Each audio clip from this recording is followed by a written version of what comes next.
On the morning of March 6, 1963, 34-year-old Carol Thompson leaned toward the kitchen window of her big brick house on Hillcrest Avenue. In Minnesota, winters were long and cold, and Carol knew the snow she saw falling over the backyard wasn't heavy enough to mean that school would be canceled that day. But before Carol turned her attention back to the counter, where she was getting lunches packed for her 4 kids, she closed her eyes and thought about the trip she'd just taken a few months ago to the Minnesota Museum of American Art. The scene outside reminded her of one of the paintings she'd seen there, and a second later, all Carol wanted was to be back at that museum, not just looking at the painting, but also standing next to the man who had taken her there. Absent-mindedly, Carol began twisting the gold wedding band on her left ring finger. It wasn't her husband, Cotton Thompson, who she'd gone to the museum with. It was a man that Cotton had hired to do some work on the Thompson house more than a year ago. Carol and Cotton just called him by his nickname, Big Red. The tall, handsome, and red-haired door and window salesman had taken an immediate and obvious liking to Carol. And even after the work in the Thompson house was done, Big Red and Carol had kept in touch.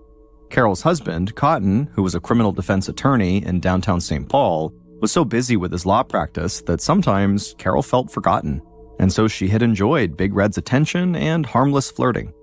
So, whenever Big Red was working in the Thompsons' upper-class neighborhood, with all the expensive Tudor-style homes with their gabled windows and exposed timber beams, Big Red would make a point to stop by the house to visit Carol.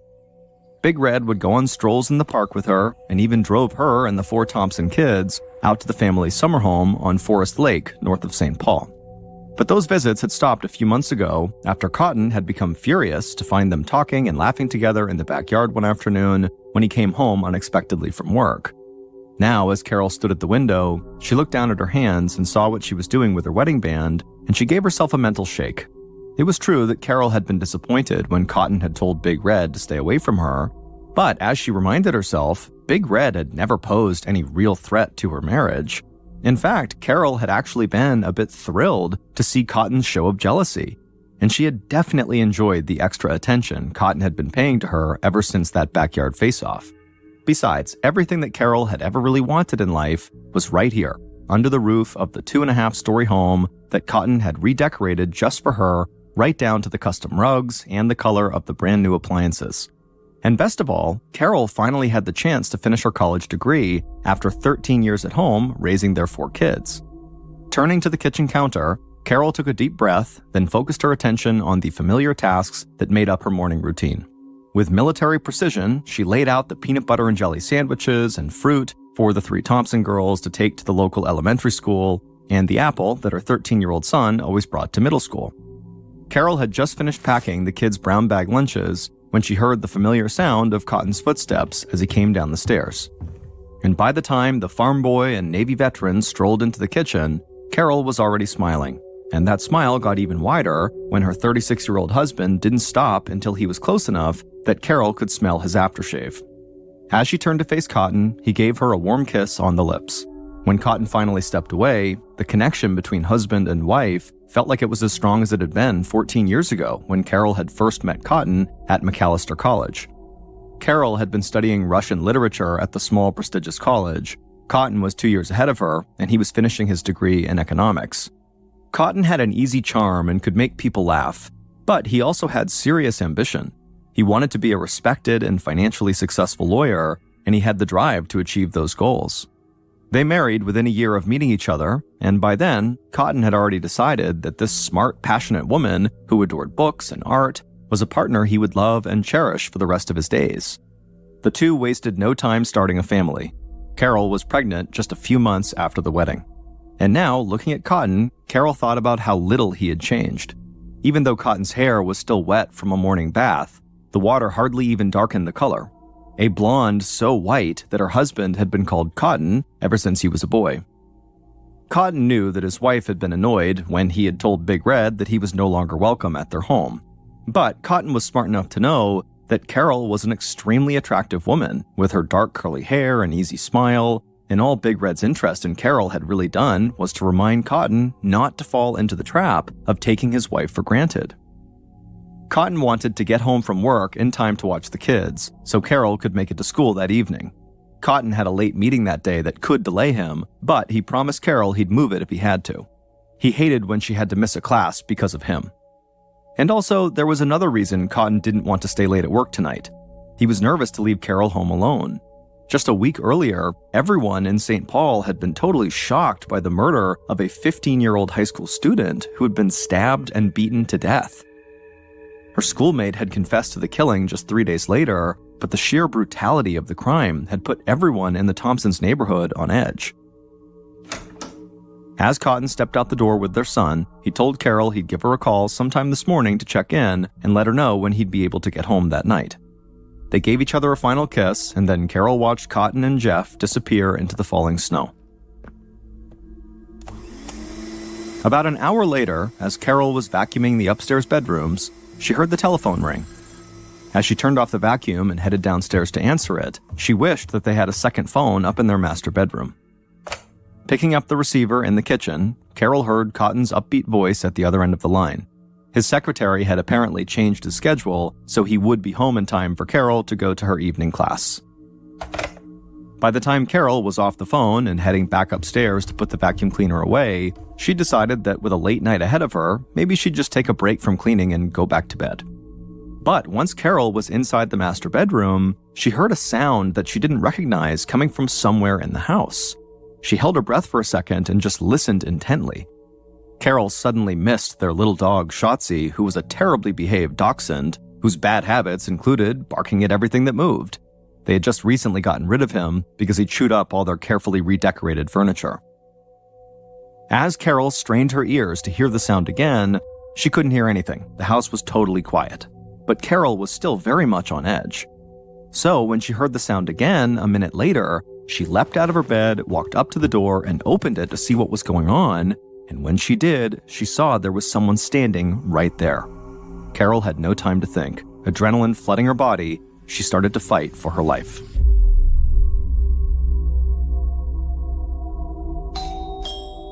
"10 minutes later, just after 9 a.m., 3 houses east of the Thompson house, the bell rang. Ruth Nelson left her breakfast nook to answer the door. But before she got there, the bell rang again. So Ruth hustled the last few steps and opened the door, expecting to chew out a salesman for being so pushy. But instead, she saw a woman standing there, barefoot and dressed only in a blood-soaked blue bathrobe. Blood was streaming from cuts on her scalp and face. It took Ruth a moment to recognize that this was her neighbor and friend, Carol Thompson. Carol, as she looked at Ruth, she grabbed at her throat, and Ruth noticed there was something metal protruding from it. And then, in a hoarse voice, barely above a whisper, Carol begged Ruth for help. Ruth and her husband quickly helped Carol into their home, and Ruth asked Carol over and over again, "Who did this to you?" And Carol just looked at her friend and forced out a few words. She said, quote, "A man came to my house." And then Carol collapsed on the rug.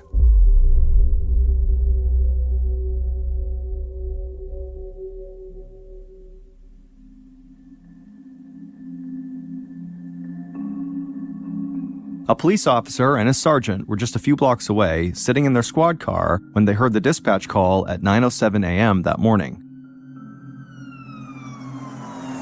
They arrived at the Nelson home first, where they found the victim, Carol, lying on the floor. Her eyes were open, but she couldn't speak. The doctor who lived across the street had rushed over to help when his wife saw Carol staggering down the street, and the doctor was putting pressure on Carol's most serious wounds. The police officers immediately called for help, and they would discover that the ambulance was actually already on its way. And so just a couple of minutes later, the paramedics arrived, they loaded Carol into the ambulance, and they sped off with her.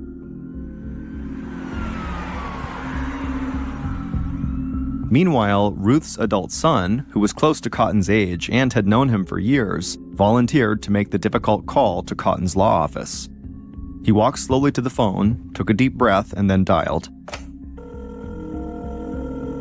When he got Cotton on the line, he would tell him that his wife had been in some sort of accident and was now being taken to nearby Anchor Hospital.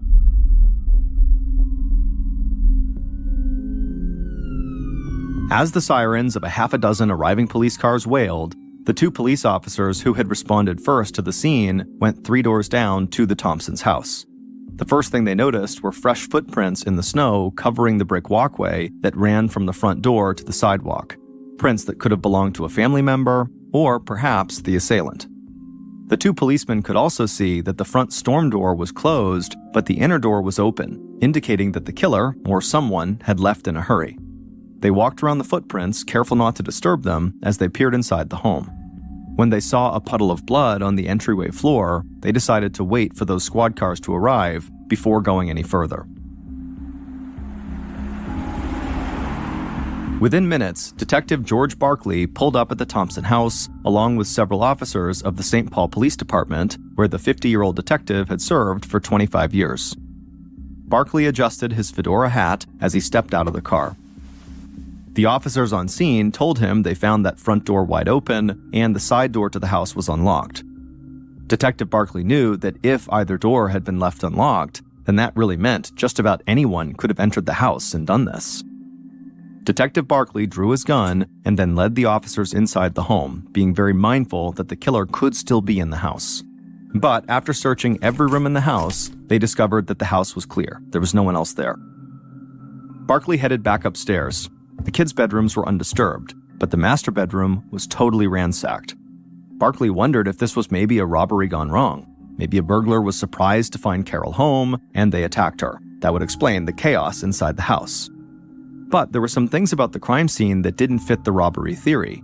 They didn't really fit any coherent theory at all. As Barkley walked through the house, he just felt more and more confused by the evidence he was seeing.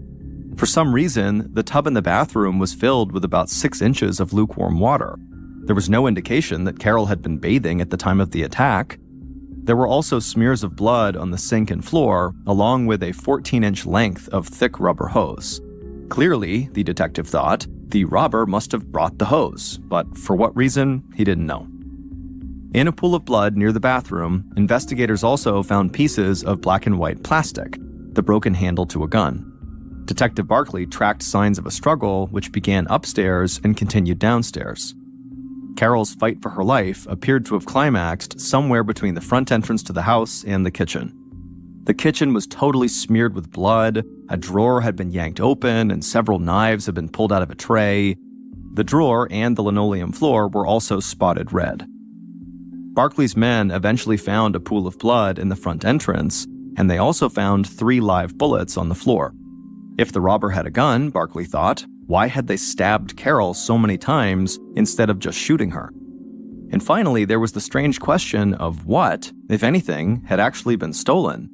From what Barkley could tell, the house was trashed, but there were pieces of jewelry and other obviously expensive items laying around. At the front entrance, sitting in a pool of blood, they even found a small woman's ring with a cluster of stones in the shape of a heart. And so if this was a robbery, it had been a very unsuccessful one. As Detective Barkley and his team examined the inside of the house, other officers canvassed the neighborhood. For everyone else on the block, it had been a totally normal Wednesday morning, with people beginning their commutes to work and getting their kids off to school. But when police spoke to all the neighbors, nobody had seen anything out of the ordinary. Carol's next-door neighbor had called Carol at 9 a.m., just about the time that Carol was getting attacked. When Carol didn't answer the phone, the neighbor actually peered into her bedroom window to see if she was home, but the neighbor said she didn't see anything out of the ordinary. Whoever attacked Carol had clearly managed to do it without attracting any attention at all, which was hard to do in such a close-knit neighborhood. That suggested to the police that her assailant was not just a crazed person roaming the streets and breaking into homes at random. Whoever assaulted Carol was clearly smart and efficient enough to get away quickly and quietly. As long as they were free, the public could still be in danger. At 10:30 a.m., so an hour and a half after the attack on Carol, the St. Paul Police Department's crime lab team arrived and began dusting for fingerprints, hoping the assailant left his mark. Neighbors peered out of windows, watching the men in overcoats and galoshes standing in the falling snow, taking notes, and snapping photographs. Police also discovered blood droplets and smears tracing Carol's path to various neighbors' houses as she ran around trying to get help. The criminologist followed Carol's footprints out the side door and around the back of her house to the house immediately to the east, and red smears indicated that Carol had rung the bell and pounded on the door and then gone to the next house over before she stumbled to Ruth's house at the corner. Nearby, at Anchor Hospital, where Carol had been taken by the ambulance, her husband, Cotton, sat in the waiting room sobbing while a team of doctors desperately tried to save Carol's life. When Carol had been brought in, she had no pulse. She lost a lot of blood, mainly from the knife wounds in her neck and scalp, and she had lots of cuts on her arms and hands. Carol had clearly fought back hard. There was a 3-inch blade stuck in Carol's throat. The surgeons had removed it, and they performed a procedure called a tracheotomy, which is when doctors cut a hole directly into a person's throat from the outside to help them breathe.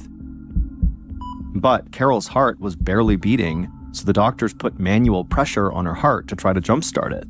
Doctors also drilled a hole in Carol's skull to remove any blood that might have pooled inside of her head from all the blows she had taken.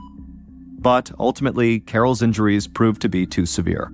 And at 12:58 p.m. on March 6, 1963, 4 hours after Carol stumbled down her block looking for help, the doctors pronounced her dead.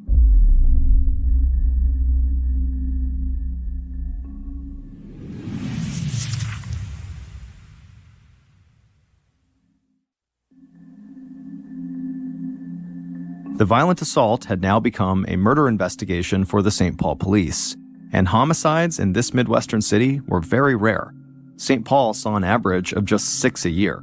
But one of those murders had just taken place 6 days before Carol's, the beating and stabbing of a 15-year-old schoolgirl only 2 miles from the Thompsons' home. There were some similarities between the two deadly assaults, but Detective Barkley helped put that killer behind bars 3 days before Carol was killed. The schoolgirl killing resolved quickly, but it unsettled the residents of Carol's and Cotton's fashionable Highland Park neighborhood, where there had only been a couple of homicides since the end of World War II, 18 years before, and it put a lot of pressure on Detective Barkley to solve this case fast. At the hospital, Detective Barkley spoke to Carol's grief-stricken husband. Cotton would say that Carol had been in a good mood that morning when he left for work just after 8.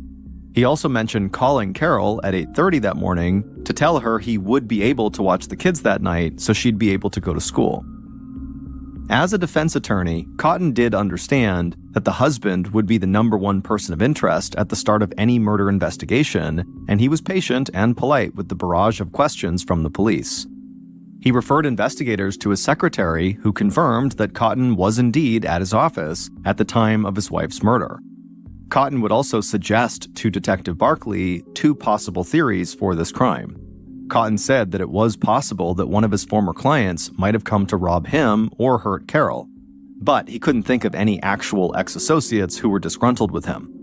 He offered the police access to his client history, but he said he really didn't think it would lead them to the killer. Then Cotton told the detective his second theory.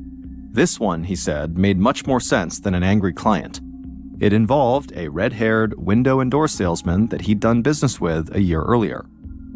Cotton told detectives that this salesman, named Big Red, developed a clear infatuation with his wife and found every excuse to come to their house to see Carol. Cotton told police that he really didn't like the friendship, quote, that had developed between this man and his wife.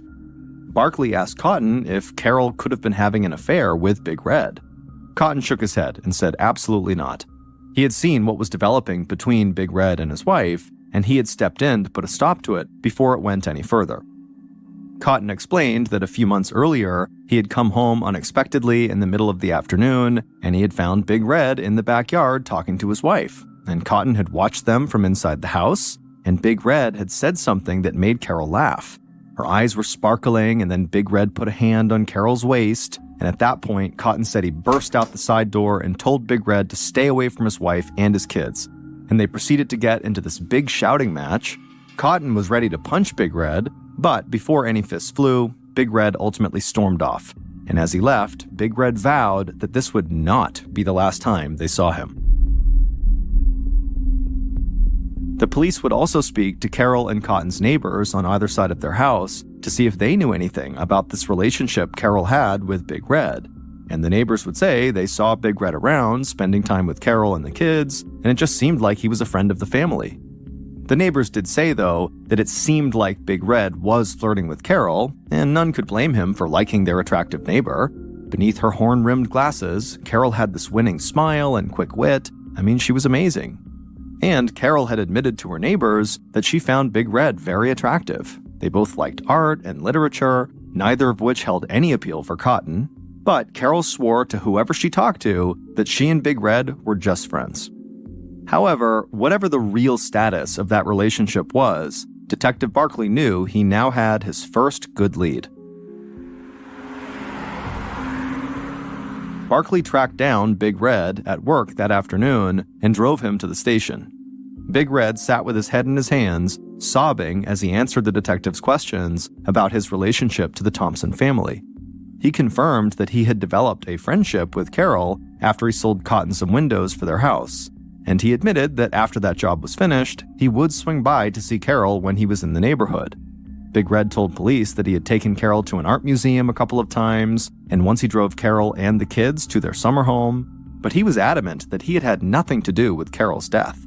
He told Barkley that after his backyard altercation with Cotton, he dropped his friendship with Carol altogether.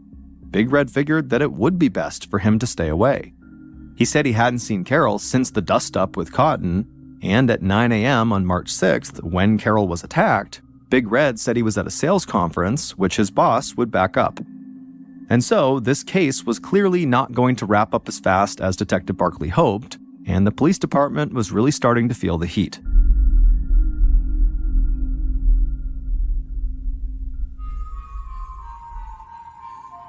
News of Carol's murder sent shockwaves through the Highland Park and larger Twin Cities communities. A home invasion in that exclusive neighborhood was unthinkable, and the victim, an all-American housewife and mother of 4, was well known in the community and universally adored. To imagine such a woman meeting such a brutal end shook people to the core, and the killer, whoever they were, was still out there. Nervous housewives peered out of their windows, refusing to answer the door for deliveries or door-to-door salesmen, and husbands began coming home early from work every night. In a town that rarely saw a locked door, chain locks were now flying off the shelves of hardware stores. Sporting goods stores ran out of shotgun shells and pistols and bullets. Public officials demanded results. In response, across the Twin Cities region, police rounded up anyone who could in any way be considered a suspect. Wives turned in abusive husbands, petty thieves and sex offenders were pulled off the street, police hauled in peeping toms, public drunks, and known burglars. They threw homeless men, even the disabled and mentally ill, into squad cars and took them downtown. Anyone that seemed even a little bit different or, quote, suspicious in any way, the police fingerprinted and interrogated. But none seemed connected to the case. As the month of March 1963 ticked away, Detective Barkley was starting to get frustrated. He had no fingerprints and no eyewitnesses. His victim had problems in her marriage, but both her husband and the other man she had gotten close to had very solid alibis. The crime scene looked like a robbery, except nothing had been stolen.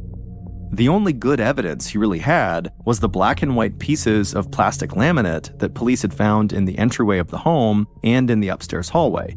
They were very likely parts of the handle of some kind of gun.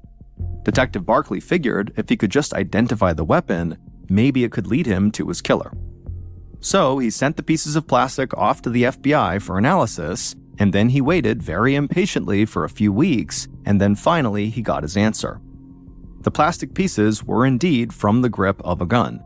They were from a custom-made pistol grip for a 7.65mm Luger pistol. Detective Barkley felt relief at finally making progress here, and now he was hopeful that this would lead to the break in the case that he so badly needed. And so, on April 5th, 1 month after the murder, Detective Barkley and the St. Paul police chief held a televised press conference. They affixed those customized pieces of the pistol grip onto an identical Luger and displayed images of it in poster-sized photos. Barkley and the police chief blasted these pictures all over the state in hopes that someone would recognize this custom gun and call the police to tell them who it belonged to. In the days following the press conference, Barkley began combing through the numerous tips he had from the public since the murder. And at some point, he found an unnamed source claiming that Cotton had taken out $900,000 in life insurance on his wife across 3 carriers. And some of those policies were apparently written as recently as 2 months before the murder. Barkley looked into this claim, and he soon discovered that Cotton had indeed taken out policies, but with 8 carriers totaling $1.1 million, about $10 million in today's dollars. At this time, the average American was making less than $10,000 a year. Investigators spoke to Carol's parents. Her father, who was a successful heating and plumbing contractor in St. Paul, valued his own estate at about $600,000, which would be about $6 million today. Carol, being an only child, was set to inherit all of that money. Meaning, if she were to die, the family fortune was set to go to her and Cotton and the kids. Detective Barkley started wondering if this, quote, pillar of the community, aka Cotton, was not really the man he presented himself to be. As his investigators spoke to more people in the Thompson circle of friends, he learned that Cotton was often seen around town with other women. Cotton started to look really suspicious to Barkley. But being a bad husband and buying life insurance was not illegal, and Barkley could find no connection between Cotton and the murder weapon. But before Barkley got too deep into his re-examination of Cotton, his press conference about the Luger totally paid off. On April 9th, he received a call from someone claiming that the Luger was actually his. A traveling salesman from Minneapolis told police that his apartment had been burglarized on February 14th, 3 weeks before Carol's murder, and one of the items he reported stolen was that pistol. He had made the customized hand grip in a shop class at a local community college. Detective Barkley confirmed that the salesman was nowhere near St. Paul the day of Carol's murder, and so could not have been her killer. Finally, this felt to Barkley like a really solid lead backed by evidence, but it presented a whole new set of challenges. Now Barkley had to solve a burglary in another city in the hopes that the perpetrator of that crime was also the one who committed this murder. But it wouldn't take long for the police to catch another break.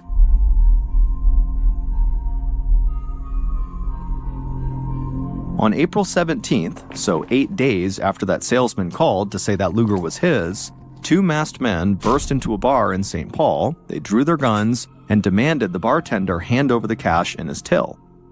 Then one of the robbers punched the bartender before taking the money and escaping with his accomplice. A few days later, St. Paul police arrested the 2 men on suspicion of burglary and assault. The tavern robbery was the latest of several robberies they had committed in the area. When police got the thieves into interview rooms in the jail, one of the robbers struck a deal with the county and started talking. He had information the police wanted. He knew all about that special Luger the cops were looking for. He and his buddy were the ones who actually stole it. The robber claimed that he had only had the Luger for a month. He told police that 2 weeks before Carol's murder, he had given the gun to a man that he and his accomplice knew. His name was Norman Mastrian. The cops knew Norman too. He was a former champion boxer whose life had gone totally south, and he'd had lots of scrapes with the law. In fact, he was actually a suspect in another murder, but detectives couldn't find enough evidence to charge him. Detective Barkley thought Norman was certainly capable of killing Carol. But the robber told police that Norman was not the last person he had seen with that Luger. The day before Carol got murdered, the robber watched Norman give it to someone else, a guy named Dick W.C. Anderson. And police did some digging, and they discovered that Dick was a Korean War veteran with a Purple Heart. And to get a Purple Heart, it means you got injured in combat. But Dick also had a drinking problem, and he had been through a bitter divorce, and he was now apparently a petty criminal, but it really didn't seem like he was a murderer. And Dick had absolutely no connections to the Thompsons, so why would he kill Carol? It felt like the more clues Detective Barkley and his team found, the more of a mystery this case became. Detective Barkley had no problem finding Norman Mastrian, the former champion boxer, but Dick Anderson, the last one to have the Luger, was another story. Dick had left town in a hurry after seeing Barkley's press conference about the Luger. Detective Barkley put out an all-points bulletin across the country with a description of Dick. It was a long shot, but on May 19th, it paid off. 1,700 miles from St. Paul, police in Phoenix, Arizona entered a cheap motel on an unrelated matter, and they recognized the man who was checking out at the time as Dick Anderson. Police immediately extradited Dick back to Minnesota, and after 3 days in jail, Dick Anderson would confess to everything. And suddenly, all the loose ends and confusing, conflicting pieces of evidence made a terrible kind of sense. The story that Dick had to tell was far more shocking than anything Detective Barkley or any of his colleagues had imagined.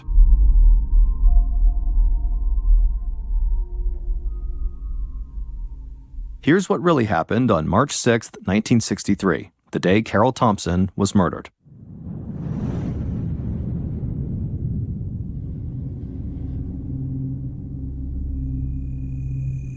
Before dawn, Dick Anderson slipped into the Thompson house through the unlocked side door while everyone in the house was asleep. Dick moved silently through the kitchen and headed down to the basement where he waited in the dark. Now, what Dick was doing was not his typical line of work. However, he was broke, and the $3,000 that Norman Mastrian had offered him to do what he was going to do was a lot of money, and so he had agreed to do it. So Dick waited in the darkness of a stranger's basement, periodically glancing at the hand-drawn map he had been given of the home's layout.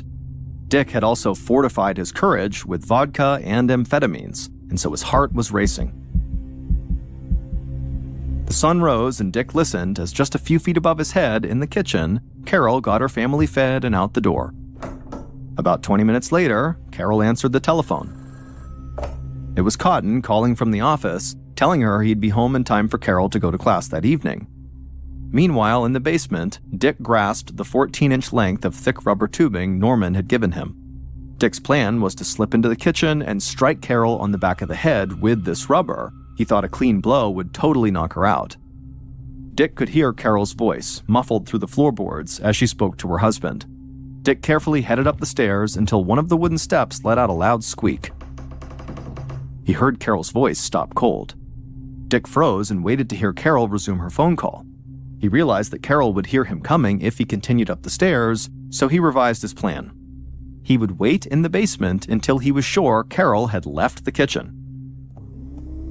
Eventually, Dick would hear Carol vacuuming on the second floor for several minutes, and then right as he was about to go up, he heard the phone ring again. But this time, Carol did not come downstairs to answer it. She stayed upstairs and let it ring.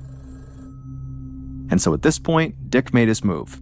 He ascended the last few basement steps, he padded through the empty kitchen and climbed the main stairs to the second floor. And as he did this, Carol heard him, and she walked to her bedroom door right as he arrived in front of her bedroom door. And when Carol opened it up, she was totally startled to see this man she had never seen before standing in her house. But before she could scream, Dick told Carol that he was just here to rob her. He promised that if she did what she was told, she would get through this just fine. And so Carol did as she was told, and she laid down face first on the floor, at which point Dick struck her in the back of the head with that thick rubber hose, knocking her out. He then dragged Carol's unconscious body down the second floor landing, leaving her in front of the bathroom door for a moment. Then Dick looked into the bathroom, and he saw water in the bathtub, just as Norman had told him to expect.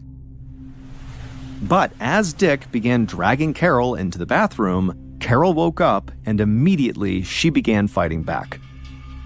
Dick, in a panic, pulled out the Luger to shoot her, but the pistol wouldn't fire, and so he just began bashing the pistol into Carol's face. Blood flowed from Carol's forehead, but she just kept on fighting. Dick hit her again and again, hard enough to break off a piece of the gun's white and black plastic laminate grip. Carol eventually managed to separate herself from her attacker, and she scrambled down the stairs, tumbling into the entryway, and she tried to escape out the front door. But Dick caught up to her right as she was struggling to open up the chain latch, and he continued to bludgeon her over and over again with his now broken gun. Another piece of the handle would break off during this beating downstairs, and 3 live rounds would pop out of the gun. At this point, Dick was totally panicking, and he left Carol on the floor moaning in pain, and he ran into the kitchen. There, he rifled through a door and grabbed a 3-inch paring knife to finish Carol off. Dick descended on Carol in the hallway between the kitchen and front entrance and began stabbing her over and over. On the 50th blow, the knife got stuck in Carol's throat, and when Dick tried to pull it out again, the blade snapped off the handle. At this point, Carol finally stopped moving, and Dick climbed off her, marveling at her will to live. But now it was over, and Dick had things to do before getting out of there as fast as he could. Upstairs in the bathroom, Dick turned on the sink and washed the blood off his shaking hands. He then rushed into the neatly kept master bedroom, pulling out drawers, knocking things over to make it look like this was a robbery gone bad. As Dick bounded down the stairs, he didn't notice that Carol was no longer where he had left her, in the short hallway that led to the kitchen. Dick had no clue that as he was heading out the front door, Carol was stumbling down the block looking for help. Dick left the Highland Park neighborhood and connected with Norman. Nothing in their plan had gone as expected. What was supposed to be a bloodless killing had turned into a gory and violent mess. Together, they disposed of the gun in a swampland north of St. Paul, and then when Norman returned to his home, he picked up the phone to make the hardest call of all. At the other end of the line was the man who had plotted Carol's death from the start and actually put up the money to make it happen. This was the one person Carol had loved and trusted since she first met him 14 years ago at Macalester College. It was Carol's husband, Eugene Cotton Thompson, and he had been planning his wife's murder for almost 2 years. Cotton had been in an on-again, off-again affair for 3 years with a woman named Jackie Olson. He met Jackie when he represented her in a divorce. Cotton handled divorces as well as criminal cases. The attractive young mother didn't have the money to pay him, so Cotton got her a job as a stenographer so she could work it off. She'd go to, quote, business dinners with Cotton and out-of-town trips, while Carol stayed home with the kids. Cotton enjoyed his illicit romance, but Jackie wanted to build a life with him. When Cotton balked at leaving Carol and his kids, Jackie said fine, and she married another man. But when Jackie's new relationship hit the rocks fast, Cotton made another play for her. He promised Jackie that they wouldn't have to worry about Carol anymore, and they'd have plenty of money to live on for the rest of their lives. One of the clients that Cotton represented as a defense attorney was an old classmate from Macalester who had had several scrapes with the law, including being roped into an unrelated murder.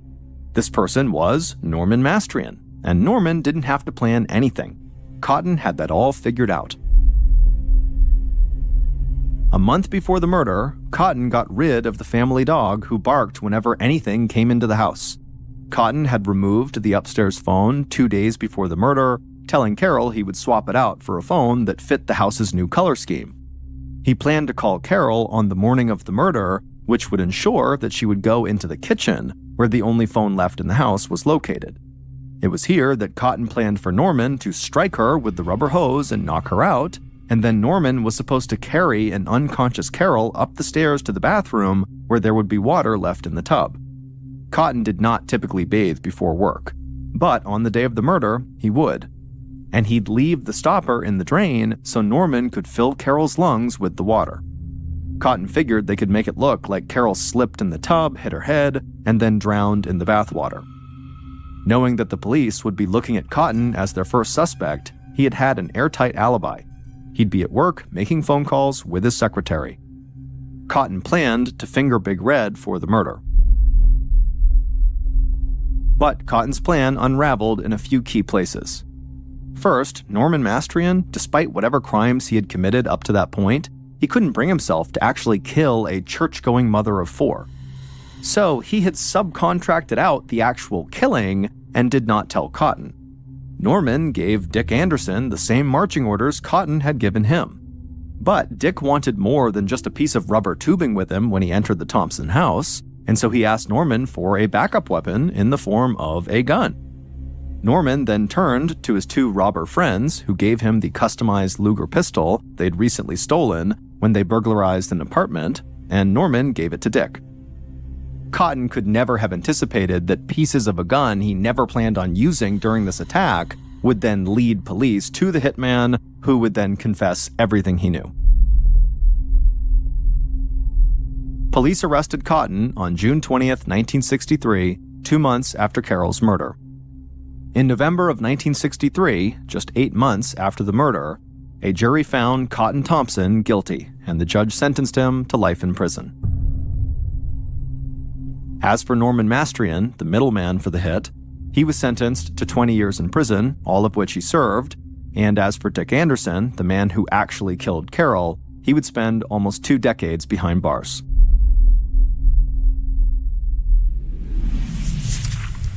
In 2006, a slight man in his 20s with thick black hair stood shivering as he worked on the slaughterhouse floor at Quality Pork Processors in Austin, Minnesota. Machinery clanked in the background, and the metallic smell of fresh blood and acrid bleach hung in the air. The man, whose name was Javier, felt the freezing wind blow in from the loading docks and seep through the thin white lab coat he wore over his clothes. But Javier wasn't just cold. His muscles ached, he felt like he might have a fever, and his hands and feet tingled as if they were asleep. He hoped he wasn't coming down with the flu. He stomped his feet and tried to shake the tingling sensation out of his hands, but that didn't help. Javier's workstation was the last stop on a conveyor line that snaked its way through a large room. On this line, workers systematically carved up each hog carcass into roughly 150 pounds of pork, sausage, bacon, and other cuts of meat. Javier stood shoulder to shoulder at a long table with 2 other workers. A young woman named Maria was to his right, and on his left was an older man named Carlos. And the 3 of them, their job was to process the pigs' heads. All 3 of them wore rubber boots and safety glasses, and their lab coats were pretty much always stained with blood and gore. Maria and Carlos looked up as Javier kept stomping his feet, but they quickly forgot about him and returned their attention to the work in front of them. A new pig head came down the line about every 3 seconds, and there really wasn't time to make conversation. Javier had started this job 3 months earlier after moving all the way from Oaxaca, Mexico. Someone he knew from his hometown had moved here to Austin, Minnesota first, and then sent word back home to Mexico saying there were lots of good jobs here, and so the town of Austin, Minnesota had now filled up with friends and relatives from the same area in Mexico. Javier and his wife, Anna, had decided to take a risk and follow all these people going to Minnesota. They'd packed up their entire lives and brought their 2 young kids. The freezing winter was a huge adjustment, and it was hard to be in a place where they didn't speak the same language, but Javier was learning English as quickly as he could, and for now he was lucky that most of his coworkers were Latino as well, so he could speak Spanish at work. And so Javier and Anna were quickly becoming part of a tight-knit Mexican community in Minnesota. Javier, who loved basketball, had even found a few friends to play pickup games with on the weekends when it was warm enough outside. And so all in all, Javier was happy with his new life in Minnesota. He was glad to have his job at the meatpacking plant, even though it was totally physically punishing. Everyone on the processing line did the same thing over and over and over again all day long. Javier knew that many of his coworkers suffered from repetitive motion injuries, such as carpal tunnel syndrome, which causes numbness, tingling, and pain in the hand and forearm. But on that cold December day, Javier tried not to focus on his aching, tingling limbs. There was a nurse on duty at the plant, but he didn't want to risk being sent home. He didn't have many sick days left, and he really needed the paycheck. His family needed winter clothes, and their expenses were much higher in Austin, Minnesota than they had been back in Mexico. So despite how horrible he felt, Javier remained in his place between Maria and Carlos at the end of the processing line. He turned his attention to the work in front of him and finished his shift before heading home. The next day, Javier woke up in his apartment, shivering under his blanket.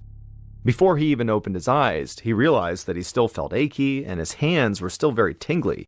And it was an odd sensation in his hands, almost like his hands belonged to someone else. As Javier pulled the blanket closer to his body, he immediately felt that same feverish chill that he'd had the previous day at the plant.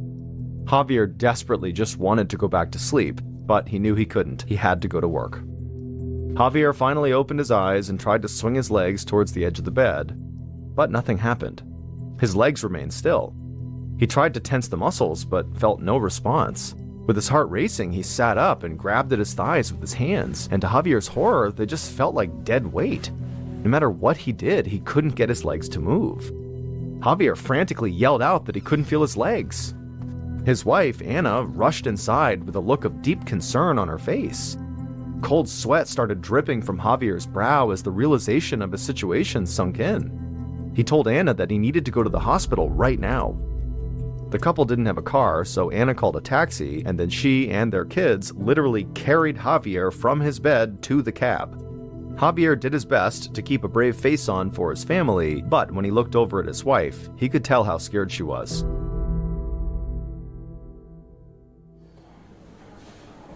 When Javier and Anna arrived at the Austin Medical Center, which was just a few miles from their apartment, medical technicians lifted Javier onto a gurney and wheeled him into an exam room. A few minutes later, a doctor entered the room, followed by an interpreter who greeted Javier in Spanish and said her name was Carol.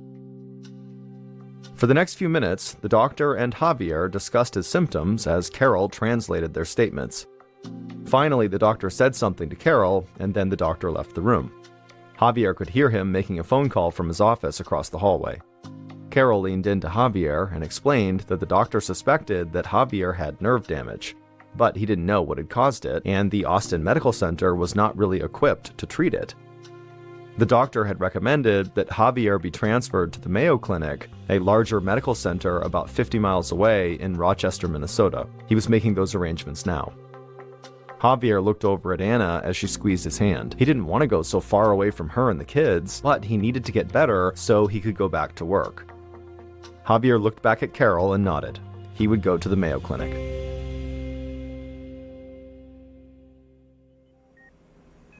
Two weeks later, Javier lay in a hospital bed at the Mayo Clinic, looking out the window at the falling snow.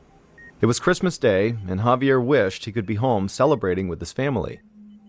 He had spent the past 2 weeks having countless blood tests, being rolled in and out of MRI machines, and feeling needle pokes at his veins. But he didn't feel much better, and he still couldn't move his legs. The doctors explained that his spinal cord was severely inflamed, which was causing his symptoms. However, the doctor said that they still had no idea why, except that it had to do with Javier's own immune system. For some reason, it was attacking his own nerves instead of helping to keep him healthy. A nurse walked into the room and checked Javier's IV drip. Javier was being treated with steroids, which are powerful chemicals that reduce swelling in the human body. His doctors had promised Javier that steroids would bring some relief to his spinal cord, although they probably would not completely cure his mysterious ailment. Javier winced as he remembered the doctor who told him that he might spend the rest of his life in a wheelchair. The thought of that filled Javier with dread. If he couldn't walk, then he would not be able to keep working at the meat processing plant. He would have no way to make a living for Anna and the kids, and he would become dead weight to his whole family. Javier thought that he and Anna had come too far and worked too hard to give up now. And so he looked down at his tingling legs, and with all his might, he tried to move them, and just then he saw he could wiggle his toes. Just a little. Wasn't much, but it was a start. Javier decided he would do everything he could to try to get back on his feet. As Javier was struggling to recover, Carol Hidalgo, the translator at the Austin Medical Center, walked into a small exam room with a doctor to help out a new patient. It was early in the spring of 2007, about 4 months after Javier had first been hospitalized, and Carol was always extremely busy. This area had a lot of Spanish-speaking residents, so she was constantly translating for the hospital's medical staff. It was tiring work, but Carol enjoyed it. She felt like she was a problem solver. The latest patient was a tired-looking man in his 40s who worked at the quality pork processors plant with Javier. The man, whose name was Carlos, the man who stood next to Javier on the processing line, rubbed his legs as he explained that he'd been feeling weak and experiencing tingling in his limbs for over a month now. Carol listened carefully and relayed his symptoms to the doctor. Carlos said that his right hip and thigh were throbbing, and it was as if the soles of his feet were on fire. At first, he thought he was just tired from standing all day long, but now he was having trouble walking. Carlos said that he barely had the energy to do his job, but he desperately needed the money. His family's trailer home had burned down in the winter, and he was putting in extra hours to try to afford the rent on their new home. Carol's heart broke for him. She saw a lot of patients like Carlos. They worked so hard in order to make a better life for their families, but it was often at their body's expense. Their bodies often broke down as a result of the grueling work. She translated his story for the doctor, who nodded and told Carol to let Carlos know she was going to examine his legs. And when she was done, she shook her head and said that she'd need to run more tests. Carlos's muscles seemed fine, and so the doctor suspected that his problems were actually a nerve issue. As the doctor was speaking, Carol frowned. Something about this sounded familiar, but she couldn't exactly place what it was. And anyways, she saw so many patients every single day that it really wasn't that surprising that people's symptoms kind of bleeded together and sounded similar. So Carol jotted down some notes, and then she shook Carlos's hand and told him she hoped that he would feel better soon. Carol followed the doctor out of the room.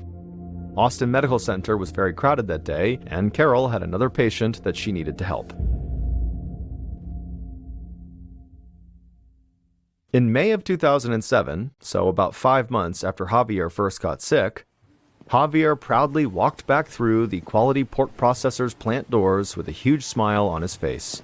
For months, his family had survived on their tiny savings and the charity of friends and neighbors. His doctors still didn't know what had made him sick, but the steroid treatments had reduced the inflammation in his spinal cord, and with intense and very painful physical therapy, Javier had slowly learned to walk again, even though he did still need a cane for balance. But his doctors thought he was well enough to work again, and the plant had cleared him to come back. Javier yelled greetings to his co-workers, Maria and Carlos, over the very noisy machinery, and right away Javier noticed that they both looked very tired and were moving so stiffly. But there really wasn't time to talk. It was time to get back to work. Javier was the happiest he'd been since that horrible day in December when he first got sick. But despite the progress he had made, Javier still was not fully healed. While he had regained control of his legs, he had not regained control of his bladder. So he had to wear a catheter, a tube that collected his urine in a bag. The bag was taped to his leg under his pants, so it wouldn't be noticeable to anyone. Javier took a deep breath, stepped up to his old place in the assembly line, and got back to work. 3 weeks later, Javier sat on a bench outside the factory during his lunch break, resting in the sun. Since he had come back to work, the pain in his legs had returned. He knew his body wasn't as strong as it used to be, and he hoped it was just part of the healing process. As Javier tried to relax, Maria, the woman who worked with him on the processing line, walked over and eased down next to him. She groaned and rubbed her legs. She told Javier she had a knot in her calf that just wouldn't go away, and her arms were feeling so heavy. Maria's eyes filled with tears as she told Javier that her arms were so sore she could barely hold up the spoon to feed her baby daughter when she was at home. She said their colleague, Carlos, was struggling too, but he was trying to work through the pain. Suddenly, a whistle blew, which meant the lunch break was over. Javier watched as Maria slowly stood up and stretched, and then Javier tried to get up too, but suddenly his legs gave out from under him. He tried to stand up again, but his legs just wouldn't move. Javier told Maria to please go get help. He needed a doctor immediately. 3 months later, in September of 2007, Carol, the translator at Austin Medical Center, was in the emergency room helping a young woman named Maria, the same Maria who worked next to Javier at the QPP processing plant. Carol couldn't believe that Maria was sitting in a wheelchair. Just a few months earlier, she'd seen the young mother for another exam, and she seemed fine. Now, Maria could hardly stand up and needed help to get on the exam table, and when she tried to sign an authorization form, she couldn't even hold the pen. Maria said that it felt like her right arm had fallen asleep, and her feet were completely numb and tingling. A doctor came into the room and performed an examination. He tested Maria's reflexes and then arranged for additional blood tests. Then he had Carol tell Maria that he did have a diagnosis. Maria had a condition called neuropathy, which is a general term for nerve damage. It explained her weakness, numbness, and pain. He didn't know what was causing it, but he was still prescribing her steroids. After the doctor left, Carol, the translator, could see that Maria seemed unsure what to do. In a quiet voice, Maria told Carol that she was scared. A lot of her colleagues were getting sick too. One of them had even lost movement of his legs twice. Carol gave her a hug and promised her that the doctors would find an answer. Then she helped Maria back into her wheelchair and wheeled her to the elevator. After Maria left, Carol returned to the treatment area, deep in thought. Carol liked to write while she puzzled things out in her head. She sat in a chair and took out her notebook and a pen, and she watched people rush by in the hallway. She realized that she had translated for several patients over the past few months who all had very similar symptoms. There was Maria, who just a few months ago was walking but now could barely move. And then there was Carlos, whose feet felt like they were burning. And then there was Javier, whose legs had stopped working altogether. She scribbled down the first thing that they had in common. They had all been diagnosed with a type of neuropathy. And so Carol wondered if maybe something else connected these patients. Carol knew that each of these patients had different doctors and nurses, and these doctors and nurses rarely talked about their patients to each other. As a translator, Carol might be the only person in the clinic who knew that these patients had been diagnosed with the same problems. Just then, Carol spotted the chair of general medicine, Dr. Richard Schindler, walk by in the hallway. Carol knew he valued the opinions of everyone on his staff. He always found the time to talk. Carol ran after him and asked if he had a moment to chat. He nodded and said that he did. Then Carol took a breath and she asked him, "What causes neuropathy?" Carol had heard the diagnosis before, but she'd never quite understood it. He smiled at her and said that one of the most common causes of neuropathy was diabetes. Carol shook her head. She knew that Javier didn't have diabetes, and neither did Carlos or Maria. Dr. Schindler then told her that neuropathy can also result from traumatic injuries, exposure to toxins, and from infections. Dr. Schindler asked Carol why she was interested, and she told him that she'd translated for at least 3 patients who were all diagnosed with neuropathy. Carol was almost certain they all worked at the same pork processing plant. She thought there might be more she had forgotten about, but she needed his help to get a better understanding of their diagnosis. Dr. Schindler's expression grew thoughtful, and he told Carol to please find him later and he would help her try to figure it out. And so, later that afternoon, Carol and Dr. Schindler sat down together and went over the files of every patient that had been diagnosed with neuropathy in the past year. Carol could see Dr. Schindler's face grow anxious as they sifted through the names and charts. By the end of the day, he and Carol had identified 6 different cases of neuropathy that all seemed to be linked. Not only did they all work at quality pork processors, but they all worked in the same area of the processing line. Dr. Schindler thanked Carol for paying such close attention to the patients, and Carol told him that all she wanted was to figure out what was making them sick. She saw firsthand how much their jobs meant to them and their families. Carol just hoped that there was still time to help them before they became permanently paralyzed or worse.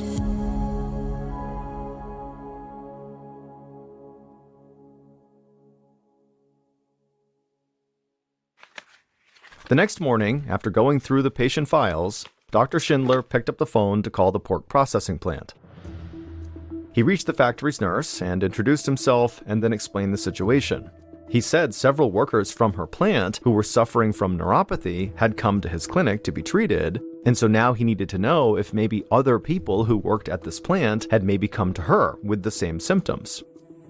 He could hear the nurse pause for a moment, and then she said that she did remember some workers coming to her with tingling and soreness in their limbs, and she gave Dr. Schindler their names. He added them to the list of patients that he and Carol had already identified, making a total of more than 11 workers from this plant who all had similar symptoms.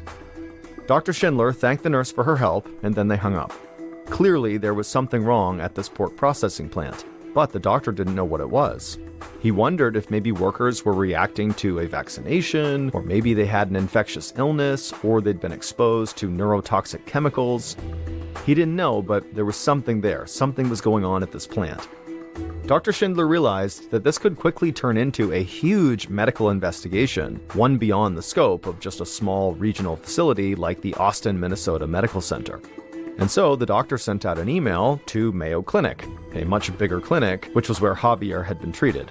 It was one of the best medical facilities in the state, and if anyone could help with this investigation that was about to start, it was them.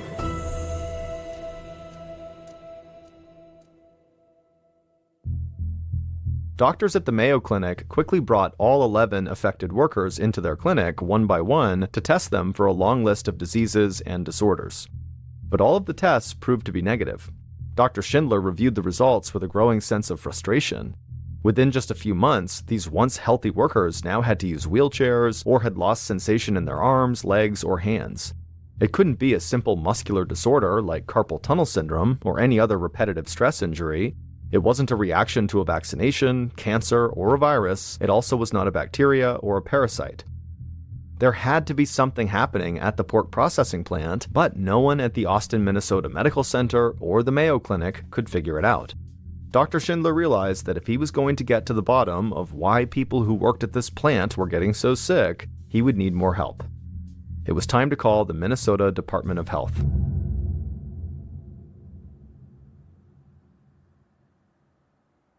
On November 28, 2007, around 2 months after Carol, the interpreter, realized that something at the plant was making all these people sick, Dr. Ruth Linfield, the Minnesota State epidemiologist, pulled her car into Quality Pork Processing's parking lot.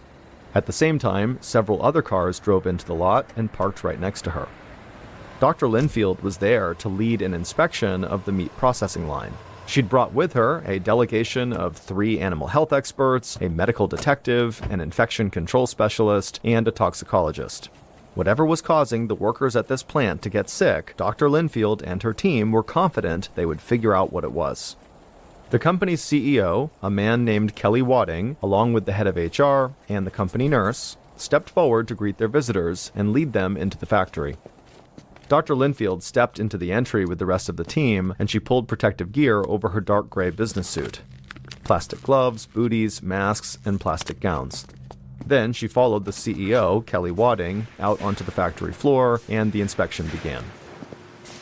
First, the investigators were escorted through the entry room, where enormous pigs weighing about 250 pounds were stunned and then slaughtered. After the pigs were slaughtered, their blood was drained and their carcasses were thoroughly cleaned. From the entry room, the group moved into the section called the warm room, where the carcasses were hung by their rear legs and butchered into different parts. As the investigators followed the path of the pig carcasses around the warm room, Dr. Linfield and her team observed the tasks being performed at each workstation. Each worker made a particular cut in the hog carcass. Some used machinery, and others used large knives. It was messy and repetitive, but so far, Dr. Linfield hadn't seen anything that could cause an outbreak of disease. Finally, at a section near the end of the line, the group came to a large table. About 35 workers were gathered there, removing the last bit of meat from the hog using a specialized device. A pink mist hung over the table. Dr. Linfield stopped walking and looked down at her plastic white gown. She could see all these tiny pink particles settling on her arms, chest, and shoulders. Then she looked back at the assembly line and was horrified by what she was seeing. And within minutes, the company's CEO, Kelly Wadding, had shut the entire plant down. Dr. Linfield was looking at what quality pork processors called the head table, where workers literally took apart the pig's head piece by piece. They cut out the snout, the ears, tongues, cheeks, and jaws of each hog using knives, chisels, and automatic cutting tools. But the part of the process that horrified Dr. Linfield was the very last step, when workers removed the pig's brain. Like the rest of the pig's body, its brain is a marketable product. People in some parts of the world will use pig brain to thicken their stir-fry, while other people scramble pig brain in with eggs. But because the plant processed the pigs so rapidly, the plant needed an efficient, easy way to extract the brains from the pig's skulls. They came up with a unique method to get the brain out, which only a few other factories in the world had even tried.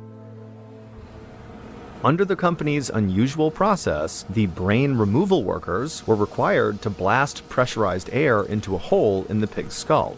And then the brain poured out of that same hole the air went in, now a gooey pink substance that kind of resembled Pepto-Bismol or a lumpy strawberry milkshake.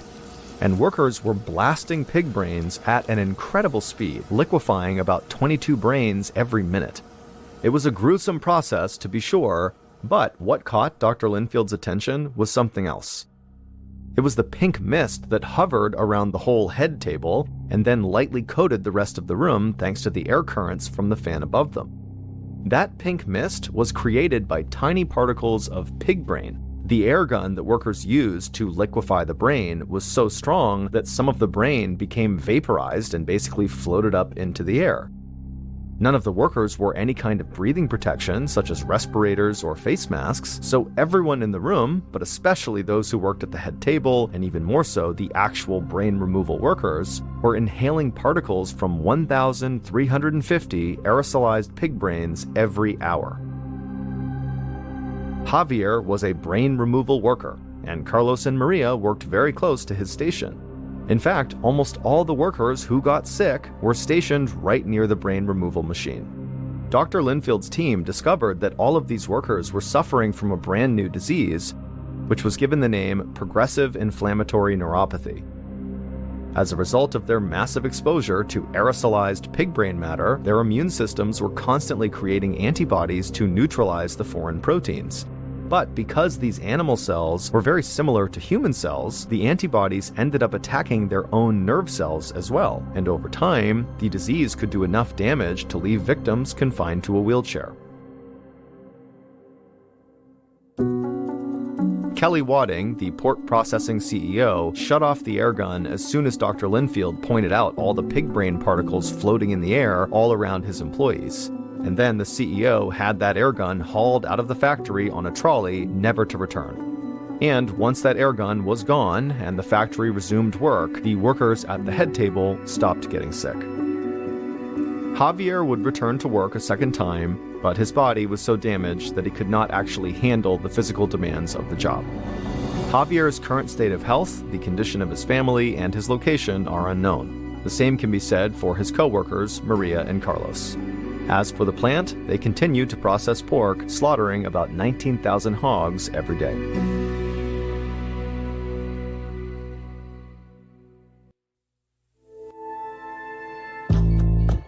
From Ballen Studios and Wondery, this is MrBallen's Medical Mysteries, hosted by me, Mr. Ballen. A quick note about our stories: we use aliases sometimes because we don't know the names of the real people in the story, and also, in most cases, we can't know exactly what was said, but everything is based on a lot of research. And a reminder, the content in this episode is not intended to be a substitute for professional medical advice, diagnosis, or treatment. This episode was written by Nora Battelle. Our editor is Heather Dundas. Sound design is by Ryan Potesta. Coordinating producer is Sophia Martins. Our senior producer is Alex Benedon. Our associate producers and researchers are Sarah Vitak and Teja Palakonda. Fact-checking was done by Bennett Logan. For Ballen Studios, our head of production is Zach Levitt. Script editing is by Scott Allen and Evan Allen. Our coordinating producer is Matub Zaire. Executive